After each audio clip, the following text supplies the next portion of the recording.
Hi, welcome back to the channel. So luckily third world வாரை வந்து நம்ம avoid பண்ணியிருக்கோம் அப்படின்னு தான் சொல்லணும். இஸ்ரேல் ஆரம்பத்துலேருந்தே ஆசைப்பட்ட மாதிரி அவங்க ஃப்ரெண்டான யூஎஸை இந்த வார்க்குள்ளே வந்து இழுத்து விட்டாங்க. ஒரு சைடு ஈரான் புட்டினை போய் மீட் பண்ணி அவங்களுக்கான ஆதரவை வந்து கேட்டாங்க. ஸோ இந்த வாரானது ரொம்ப பெருசாகும் அப்படின்னு எதிர்பார்த்த நேரத்தில் ஒரு வகையில் நம்ம உலக நாட்டாமர் டொனால்ட் ட்ரம்ப் சீஸ்ஃபயர் வந்து 2 நாடுகளுக்கும் பேசி கொண்டு வந்திருக்கு அப்படின்னு சொன்னார். அது எந்த அளவுக்கு உண்மைன்னு தெரில. பட் ஆனால் ஒரு வகையில் இந்த 12 நாள் நடந்த இந்த போரானது இப்போ ஒரு நிற்கிற மாதிரி ஒரு சுச்சுவேஷனுக்கு வந்திருக்குன்றது ரொம்பவே ஒரு சந்தோஷமான விஷயம் தான். நம்ம யூஎஸ் லான்ச் பண்ண ஆப்ரேஷன் மிட்நைட் ஹேமர்ல இருந்து அது போக இஸ்ரேல் ஈரானை அட்டாக் பண்ணது, அதுக்கு ஈரான் என்ன பதிலடி தந்தாங்க. ஸோ ஈரான் போய் ரஷ்யாட்ட ஹெல்ப் கேட்டது, அவங்க ஸ்ட்ரைட் ஆஃப் ஹார்மஸை வந்து க்ளோஸ் பண்ணுறதுக்கு நடவடிக்கைகள், அது போக இப்போ கடைசியாக நடந்த சீஸ்ஃபயர் வரைக்கும் என்ன நடந்துச்சு அப்படின்றதான் இன்னைக்கு நம்ம இந்த டாப்பிக்கில் பார்க்க போகிறோம். வாங்க வீடியோக்குள்ளே போகலாம்.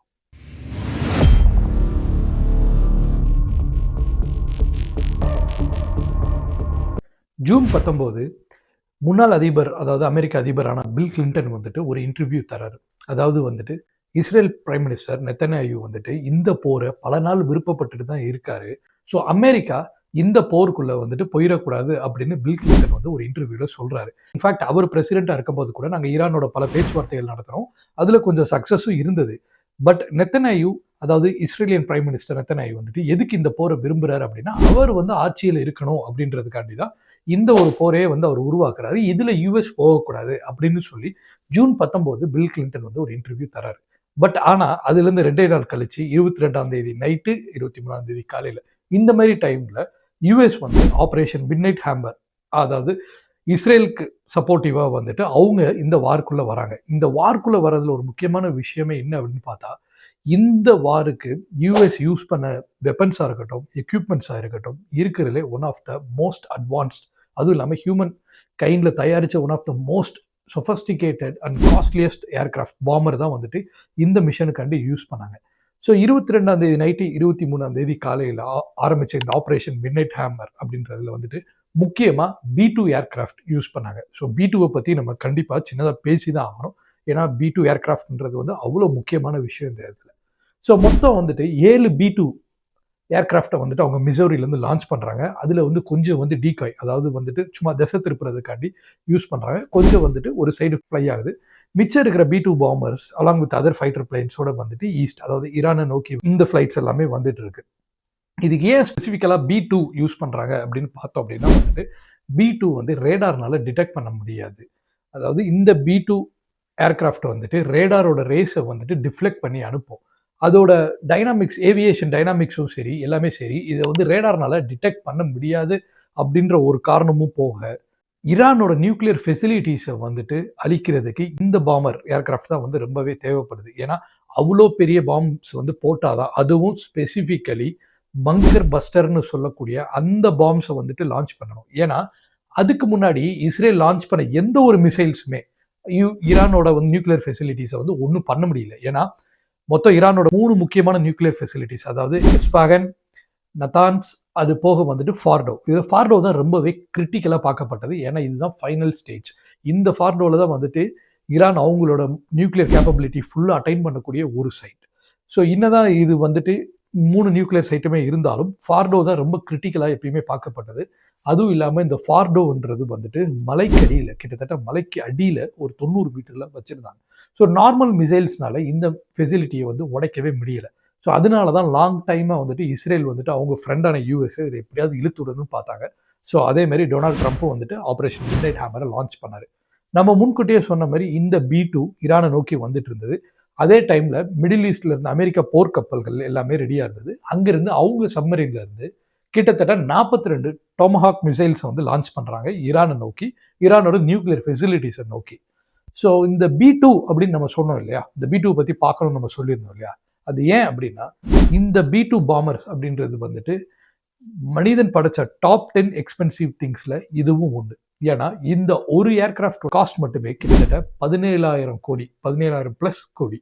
இந்த 17,000 கோடின்றது எவ்வளோ அப்படின்னு பார்த்தோம்னா, நம்ம கிட்ட இருக்க தேஜஸ் ஏர்கிராஃப்ட், அதாவது ஃபைட்டர் பிளைன்ஸ் இருக்கு, தேஜஸ் ஃபைட்டர் பிளைனை நம்ம 100 செய்யலாமா. ஸோ அதாவது இந்த B2, ஒரு B2ஓட காஸ்ட்ல இந்தியா வச்சிருக்க தேஜஸ் ஃபைட்டர் பிளைன் வந்து 100 செய்யலாம் அப்படின்னு வந்து சொல்றாங்க. ஸோ இந்த B2 வந்து அவ்வளோ காஸ்ட்லியானது.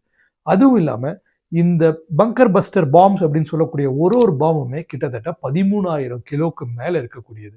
ஸோ அதனால இந்த பாம்பை லான்ச் பண்ணணும்னா இந்த ஏர்கிராஃப்ட் தான் தேவை அப்படின்றதுனால அமெரிக்கா அவங்களோட ஹையஸ்ட் சொஃபஸ்டிகேட்டட் வெப்பன்ஸை வந்து யூஸ் பண்றாங்க. கிட்டத்தட்ட இந்த மிஷன்ல 14 பங்கர் பஸ்டர் பாம்ஸ் யூஸ் பண்ணப்பட்டது. அதுல 2 நத்தான்ஸ்லயும் மிச்ச 12மே வந்துட்டு ஃபார்டோவில் தான் போட்டிருக்காங்க.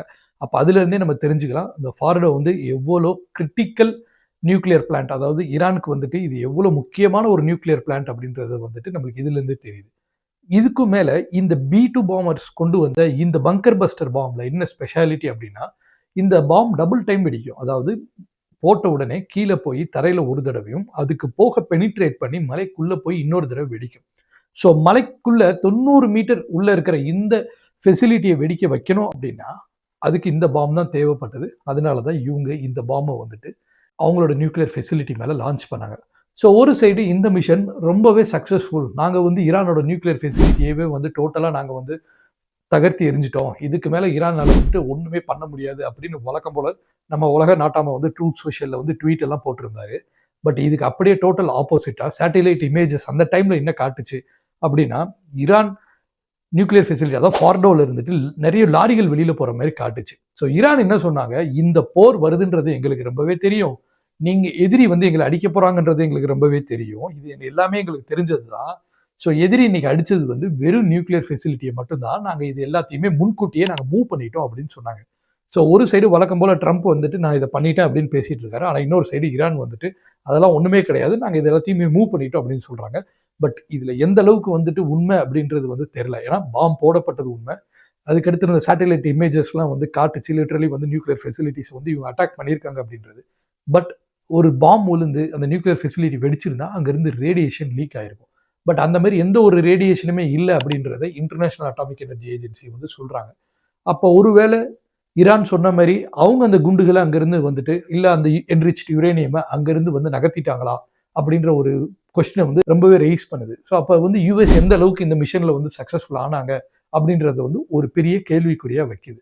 ஸோ ரெண்டாவது, அமெரிக்கா இந்த பாம்பை போட்டதுக்கு அடுத்து அவங்க மிஷன் சக்ஸஸ்ஃபுல் அப்படின்னு சொன்னதுக்கு அடுத்து அடுத்த நாள், அதாவது அதுக்கு அடுத்து ஈரான் மேலே இஸ்ரேல் அவங்களோட அஃபென்சிவை வந்து ஸ்டார்ட் பண்ணுறாங்க. அதாவது இஸ்ரேல் வந்து இதை அடித்த உடனே திருப்பி வந்து இதே நியூக்ளியர் ஃபெசிலிட்டிஸ் மேலே இஸ்ரேலியன் மிசைல்ஸை வந்து அவங்க லான்ச் பண்ணுறாங்க. இது எல்லாத்துக்கும் மேலே ஈரானில் இருக்கக்கூடிய பிளாக் ஹோல் அப்படின்னு சொல்லக்கூடிய எவின் பிரிசன், அந்த பிரிசன் வந்து ஒரு இருக்கிறதுல ஈரானில் இருக்க ஒரு முக்கியமான ஒரு குரூஷியல் பிரிசன். அந்த பிரிசன் மேலே மிசைல் லான்ச் பண்ணுறாங்க. அது ஏன் அப்படின்னா இந்த பிரிசன்ல தான் இந்த ஆட்சி, அதாவது ஈரானில் இருக்க இந்த அல் கமீனி ஆட்சிக்கு எதிராக இருக்கக்கூடிய மக்களோ சரி, பல வேற நாட்டு ஸ்பைகள் சரி, இல்லை உள்நாட்டு கிளர்ச்சியாளர்கள், இந்த மாதிரி பிடிக்காதவங்க, இவங்களை எல்லாத்தையும் அடைச்சி வச்சிருக்கிறது இந்த பிரிசன் தான். ஸோ இந்த பிரிசனை வந்து நம்ம உடைச்சிட்டோம் அப்படின்னா இதுலேருந்து இவங்க வெளியில் வந்தால் மக்களுக்குள்ள வந்துட்டு ஒரு ரெவல்யூஷன் கொண்டு வரலாம் அப்படின்னு இஸ்ரேல் ஒரு மிசைல் அட்டாக் வந்து பண்ணுறாங்க இந்த பிரிசன் மேலே. பட் அந்த பிரிசன் கேட்டில் அந்த பாம்பு வெடிக்கிற எல்லா ஃபுட்டேஜுமே எல்லாம் நம்ம நெட்டில் பார்த்தாலுமே அந்த வந்து எந்த அளவுக்கும் ஒரு பெரிய டேமேஜ் ஆகலை அப்படின்னு தான் சொன்னாங்க. ஸோ இந்த அட்டாக் எல்லாம் வந்து பார்த்து ரொம்பவே டென்ஷன் ஆன இஸ்ரேல் ஃபாரின் மினிஸ்டர் அடுத்த நாளே போய் ரஷ்யாவில் புட்டினை மீட் பண்ணுறாரு. ஸோ புட்டின் சொன்ன மாதிரி தான் இப்பயுமே வந்து சொன்னார், இந்த மாதிரி வந்து எங்கள் சப்போர்ட் ஈரானுக்கு தான் அப்படின்னு. ஸோ இந்த டைமில் யூஎஸ் இந்த சைடு அட்டாக் பண்ணியிருக்காங்க, கூட இஸ்ரேலும் சேர்ந்து அடிக்கிறாங்க. ஸோ ஈரான் போய் ரஷ்யாவை பார்க்குது, புட்டின் வந்து எங்களோட சப்போர்ட் உங்களுக்கு தான் அப்படின்னு வந்து சொல்கிறாரு, நாங்கள் உங்கள் கூட தான் நிற்கிறோம் அப்படின்றதும் சொல்கிறாரு. அப்படின்ற கட்டத்தில் ஒரு வேர்ல்டு வார் ஸ்டார்ட் ஆக போகுது அப்படின்னு தான் எல்லாருமே நம்ம யோசிச்சுக்கிட்டு இருந்தோம். பட் லக்கிலி அது நடக்கலை.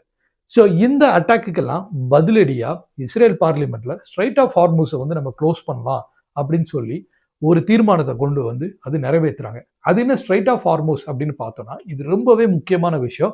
ஏன்னா இந்த ஸ்ட்ரைட் ஆஃப் ஹார்முஸ் அப்படின்ற இந்த ஒரு கடல் பகுதி, இந்த கடல் பகுதியை நம்பி தான் உலகமே இருக்குது. அது எப்படி பிரபு அப்படின்னு கேட்குறீங்களா? அதுதான். ஏன்னா ஸ்ட்ரைட் ஆஃப் ஹார்முஸை வந்து நம்ம லிட்டரலாக வந்துட்டு ஒரு சின்னதாக நம்ம முக்கியமாக பார்த்தே ஆகணும். ஸோ ஸ்ட்ரைட் ஆஃப் ஹார்முஸ் அப்படின்னு சொல்லக்கூடிய இந்த 33 கிலோமீட்டர் வைட் வாட்டர்வே தான் வந்துட்டு உலகத்தோட 25% ஆஃப் ஆயில் சப்ளை இந்த வழியாக தான் போகுது. ஸோ ஒருவேளை ஈரான் இதை பிளாக் பண்ணியிருந்தாங்க அப்படின்னா கண்டிப்பாக உலகத்தில் ஆயில் தட்டுப்பாடு ரொம்பவே இருந்திருக்கும். ஏன்னா 25% ஆஃப் ஆயில் போகுது அப்படின்னா வந்துட்டு இது எவ்வளோ முக்கியம் அப்படின்னு நம்ம யோசித்து பார்த்துக்கணும். பட் லக்கிலி அது நடக்கலை. இந்த ஸ்ட்ரைட் ஆஃப் ஹார்முஸை வந்து ஈரான் க்ளோஸ் பண்ண போகிறேன் அப்படின்னு சொன்ன உடனேவே ஆயில் ப்ரைஸஸ்லாம் 7% வந்து லிட்ரலி விலை கூடுனது, ஸ்டாக் ப்ரைஸஸ் ஏறுனது, இது எல்லாத்தையுமே நம்ம வந்து பார்த்தோம். அதுவும் எஸ்பெஷலி இந்தியா இம்போர்ட் பண்ற 90% ஆயில்ல 40% ஆஃப் ஆயில் வந்துட்டு இந்த ஸ்ட்ரெய்ட் ஆஃப் ஹார்முஸ் வழியா தான் வருது. ஸோ ஒரு வேளை ஈரான் இதை பிளாக் பண்ணியிருந்தா, நம்ம நாட்டில கண்டிப்பா பெட்ரோல் அண்ட் டீசல் விலைகள் கண்டிப்பா கூடியிருக்கும். இது நம்ம தலையில தான் வந்து விழுந்திருக்கும். பட் லக்கீலி என்னதான் ஈரான் பார்லிமெண்ட்ல இதுக்கு வந்துட்டு ஒரு ஆதரவா வந்து அவங்க ஒரு இதை நிறைவேத்தினாலுமே வந்துட்டு ஈரான் அதை வந்துட்டு பண்ணல. ஸோ என்னதான் ஒரு சைடு இந்த ஸ்ட்ரெய்ட் ஆஃப் ஹார்முஸை க்ளோஸ் பண்றேன்னு அவங்க சொல்லியிருந்தாலும், ஆல்ரெடி அமெரிக்கா ஒரு அடி அடிச்சுட்டு போயிருக்காங்க. இஸ்ரேலும் கூட சேர்ந்து அடிச்சிருக்காங்க. ஸோ அதுக்கு ஒரு பதிலடி கொடுக்கணும் இல்லையா? அதுக்கு ஈரான் வந்துட்டு ஒரு ட்வீட் போட்டிருந்தாங்க. எதிரி வந்துட்டு வார ஆரம்பிச்சிருக்கலாம். ஆனா நாங்க தான் வார முடிக்க போறோம் அப்படின்னு ஒரு ட்வீட் போட்டிருந்தாங்க. ஸோ இந்த ட்வீட்ல இருந்தே தெரிஞ்சிருக்கும் நம்ம ஈரான் என்ன மென்டாலிட்டிக்கு வந்திருக்காங்கன்னு. ஸோ 23rd ஈவினிங் ஈரான் அவங்களோட பதிலடியை ஸ்டார்ட் பண்றாங்க. ஸோ இஸ்ரேல் மேல லான்ச் பண்றாங்க. ஸோ யுஎஸ் அடிச்சதுக்கு அவங்களுக்கு பதிலடிக்காக கத்தார்ல இருந்த யுஎஸ் ஏர் பேசஸ், ஸோ மிடில் ஈஸ்ட்ல இருக்க யுஎஸ் ஏர் பேசஸ் எல்லாத்தையுமே டார்கெட் பண்றாங்க. அதுல மெயினா கத்தார்ல இருந்த ஏர் பேசஸ்ல பாம்பு போடுறாங்க. So Qatar, Bahrain, UAE, so இந்த மாதிரி எல்லா இடத்துலையுமே யுஎஸோட ஏர் பேசஸ் எல்லாத்தையுமே வந்துட்டு ஈரான் வந்து தாக்குதல் நடத்துறாங்க. ஸோ இந்த வார் இந்த சுச்சுவேஷன்ல கண்டிப்பா எஸ்கலேட் தான் ஆக போகுது அப்படின்னு நம்ம எல்லாருமே நினைச்சிட்டு இருந்தோம். ஏன்னா யுஎஸ் முத இஸ்ரேல் அண்ட் ஈரான் அப்படின்னு இருந்த war Iran versus Israel and US அப்படின்ற மாறிச்சு. லிட்டரலி 2 வெர்சஸ் 1 அப்படின்ற மாதிரி ஒரு சுச்சுவேஷனுக்கு போச்சு. ஸோ முதல்ல நம்ம பேசின மாதிரி வந்துட்டு ஈரானோட ஃபாரின் மினிஸ்டர் போய் புட்டினை பார்த்து புட்டினும் ஆதரவு தெரிவிச்சோடனே கண்டிப்பாக வந்து ரஷ்யா அந்த வார்க்குள்ள இறங்கிடுவாங்களோ அப்படின்ற ஒரு சுச்சுவேஷன் வந்து வந்துட்டு இருந்துச்சு. பிகாஸ் இவங்களும் யூஎஸோட ஏர் பேசஸ்லாம் பாம்பு போட்ட உடனே ஸோ மோஸ்ட் ப்ராபப்ளி இது ஒரு ஃபுல் ப்ளோன் வாராக ஆக போகுது, ஒரு தேர்ட் வேர்ல்டு வாராக தான் மாறப்போகுது அப்படின்றது தான் எல்லாருமே எதிர்பார்த்தது. பட் லக்கிலி என்ன நடந்ததுன்னு தெரியல. டக்குன்னு நம்ம உலக நாட்டாம வந்துட்டு நேற்று வந்து ட்ரூத் சோஷியலில் ஒரு இது போட்டாரு.